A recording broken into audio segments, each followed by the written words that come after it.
मेडी assist healthcare के CEO साहब सतीश गिडुगु को स्क्रीन पे दिखाइए। सतीश जी हाय, गुड आफ्टरनून, स्वागत है आपका सीएनबीसी आवाज पर।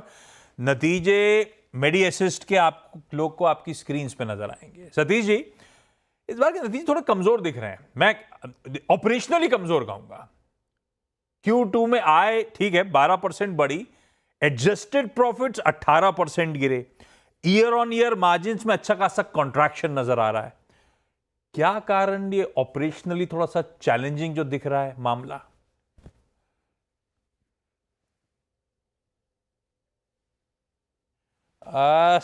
सतीश जी, आप शायद म्यूट पे हो, अनम्यूट करना पड़ेगा। नमस्कार आशीष जी, शुक्रिया हाय आपको सर। बुलाने के लिए। पिछले एक साल का आप कंपेयर करेंगे तो बहुत ही डिफरेंट फर्स्ट हाफ्स रहे। हमारा हाँ, जो एक्विजिशंस भी हमने कंप्लीट किया था लास्ट ईयर और उनका सिनर्जी भी अभी भी चल रहा है। ओके। तो year on year seasonally normally quarter two insurance में थोड़ा सॉफ्ट ही क्वार्टर रहता है।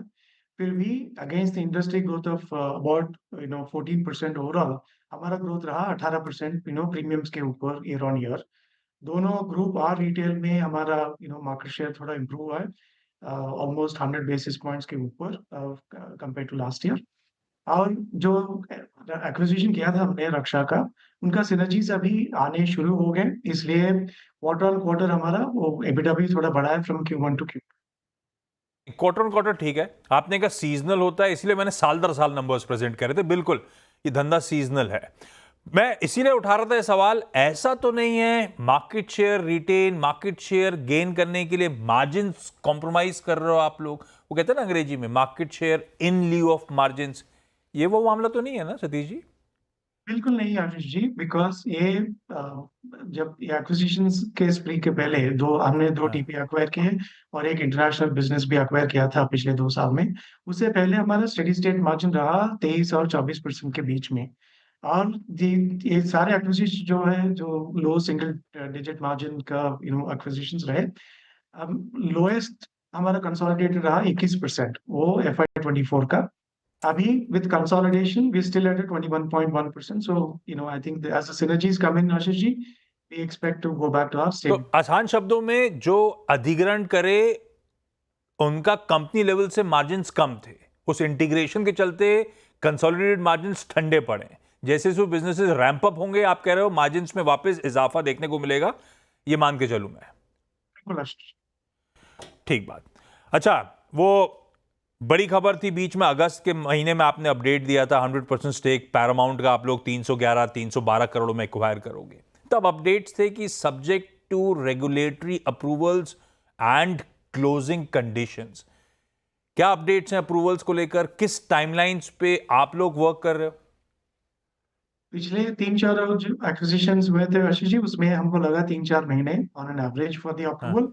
अभी हाँ। भी हम we are just awaiting the regulatory approval. जब भी आएगा उसके बाद टिपिकली 30 to 45 डेज क्लोजिंग में लगेगा।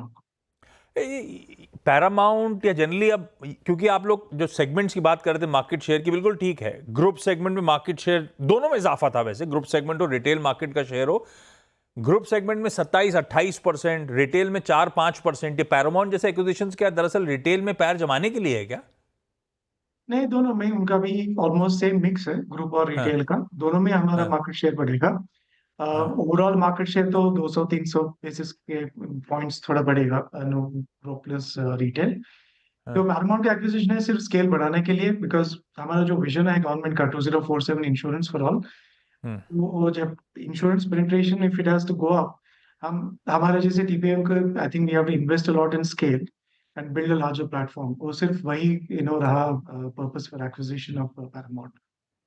क्योंकि पैरामाउंट के एक्विजिशन के बाद अपनी सतीश जी पहली बार बात हो रही है, तो मैं जस्ट ब्रशअप करने के लिए, पैरामाउंट का 300 करोड़ प्लस का जो अधिग्रहण है, इसकी आप पैसा कहां से जुटा रहे हो? और जब H1 के एंड में, अभी जब रिजल्ट्स और इन्वेस्टर प्रेजेंटेशन आया था, तो कैश ऑन बुक्स दिखा रहा था 301 करोड़। ये पोस्ट पैरामाउंट के डील के पे ऑफ के बाद है या अभी बचा है वो पैसा देना? नहीं, 300 भी हमारा कंसोलिडेटेड कैश पोजीशन रहा सितंबर 30 का। पिछले जो भी एक्विजिशन हमने किए थे आशीष जी, हमने सिर्फ इंटरनल अप्रूवल से ही खरीदा था सब हाँ। Company. We are a debt free company Ashish ji. हाँ।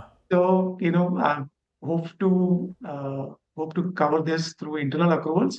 जब तक ये एक्विजिशन का अप्रूवल आएगा, कुछ if there is a working capital need और something like that, will take a look at it, वरना एक्विजिशन मोस्टली इंटरनल अप्रूवल से ही होगा। और वैसे मेडिएसिस जाना जाता है, ग्रोथ चैनलाइज हुई है इनऑर्गेनिक इनिशिएटिव्स के थ्रू, जो आपने ब्यूटीफुली समाए अपने अंदर eventually.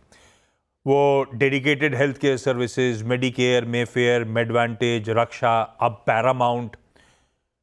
Satish ji, what's next? आप लोग ऑन द प्राउल अगेन हो क्या? कोई वॉइड्स, कोई सेगमेंट्स जिनको भरने की और भी अब मनोकामना? नहीं सर, अभी तो आगे जाके सिर्फ स्केल बढ़ाने के लिए और ज़्यादा से ज़्यादा इंश्योरेंस को सपोर्ट करने के लिए हमारा एक्विजिशन का फोकस रहेगा। अभी हम अपॉर्चुनिस्टिक हैं एक्विजिशंस के बारे में, जब भी कुछ अच्छा सा डील आएगा तो हम बिल्कुल इवैल्यूएट करेंगे, बट नथिंग वेरी स्पेसिफिक। हाँ, अच्छा, सब ठीक है। बिजनेस मोमेंटम वगैरह आपने जस्टिफाई भी कर दिया, मार्जिन्स पे कॉन्ट्रैक्शन क्यों था, अदरवाइज सही है। आपकी रिलीज खुद ही कहती है मार्केट शेयर गेन्स वगैरह मेडी असिस्ट कंटिन्यू कर रहा है। एक कंसर्न है और वो ओवरहैंग के तौर पे आपके स्टॉक पे है, साल भर का चार्ट स्क्रीन पे रखिएगा। वो है 6 महीने की विंडो आईपीओ के बाद खुली नहीं कि प्रमोटर्स की धड़ल्ले से बिकवा ली। मार्च में 39% प्रमोटर स्टेक आज रिड्यूस होकर 20-20.5% पे आ गया। ऑलरेडी आईपीओ के समय तगड़ा ओएफएस था। बीच में वो प्रमोटर एंटिटी मेडी मैटर ने, प्रमोटर एंटिटी बेसिमर ने, सबने माल छोड़ा था। ये बेतहाशा बिकवाली क्यों कर रहे हैं ये कंपनी के प्रमोटर्स विंडो खुलते से ही? आशीष जी, हमारे प्रमोटर्स तो हमारे कैप टेबल पे रहे 12 साल 13 साल से, and we been a debt free company. जो भी हमने प्रॉफिट वगैरह बनाया था सब कंपनी में री इन्वेस्ट करके हमने कंपनी को ये स्टेज पे लेके आए थे। So I think it's only fair that the promoters take some money off the table। अभी भी बाकी सब तो लॉक इन पे है, आईपीओ के लॉक इन पे, and we see this as a very stable situation, and because of that Ashish ji, we've been very lucky to get some very big investors के म्यूचुअल फंड्स जो है हमारे share holding पे almost 24% mutual funds हैं और FPA भी आ गए। नहीं, हाँ, हाँ। So I think all in all we are in a good place, and we've always been a board led management run company, so कोई we don't have any concerns there। नहीं, वो कंसर्न नहीं, बस वो क्या है कि ओवरहैंग आ जाता है बार बार क्योंकि बहुत ज्यादा सप्लाई है। वो फिर एक और इशू आता है कि स्किन इन द गेम। खैर, आपके केस में इन्वेस्ट कॉर्प है, एक वेंचर कैपिटल फंड, बेसिमर है जो आज की डेट में शायद मेरली एक फाइनेंशियल इन्वेस्टर के तौर पे है। आई एम श्योर आप लोगों ने फोन उठा के और बातचीत तो करी होगी, और माल वाल छोड़ने का मन तो नहीं बना रहे ये लोग? Sir, promoters have minds of their own. As management, I don't have an opinion on that. But आप देखिए, सारे प्रमोटर हमसे कम से कम 13-14 साल से ये कंपनी में रहे हैं। I think as part of the OFS, they've liquidated some. Right now, we don't have any concerns. InvestCorp पे एक फंड लाइफ का इशू भी था, इसलिए उनको जाना पड़ा। बट वी आर कंफर्टेबल कि उनका जो भी लॉक इन है, उनका हमारा जो अभी कैप टेबल है और इंडिपेंडेंट हेवी बोर्ड है हमारा, 6 इंडिपेंडेंट डायरेक्टर्स हैं हमारे बोर्ड पे। So we are in a very comfortable position both as board and management. Perfect. जाते जाते सतीश जी, जब आईपीओ आया था तब एक पिक्चर प्रेजेंट हुई थी, लगातार मार्केट शेयर गेन्स और बेहतर प्रॉफिटेबिलिटी वीज़ावी पीयर्स। ये दोनों ऐसे ही एक्सपेक्ट करूं ना? ये मार्जिन कॉन्ट्रैक्शंस वगैरह टेम्पररी फेज है, वापस मार्जिन्स एक्सपैंड होंगे अगली छमाही में, ये मान के चलूं? बिल्कुल Ashish ji, even at 21%, even then we are the highest margin company in the entire industry. हमको 24 की आदत पड़ गई थी, हम वापस वहां पे जाने के लिए हम बहुत बड़ा कोशिश कर रहे हैं। Will keep you posted. चलिए Satish ji, thank you so much जुड़ने के लिए और बढ़िया तरीके से कंपनी के बारे में डिटेल में समझाने के लिए। क्विकली एक काम करता हूँ, छोटा सा